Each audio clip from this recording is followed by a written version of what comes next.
Theoretical infrared spectroscopy is a powerful tool for assisting chemical structure identification. However, approaches based on quantum chemical calculations suffer from either high computational cost or insufficient accuracy.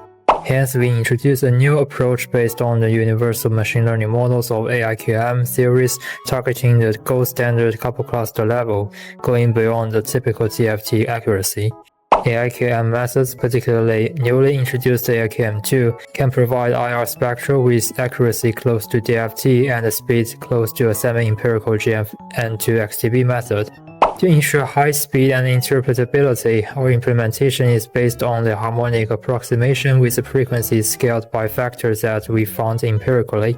You can easily do such calculations yourself using MLatin, which comes with tutorials and example scripts. We also offer easy-to-use tool for interpretation of the IR spectra by visualizing vibrational normal modes and assigning them to corresponding IR bands.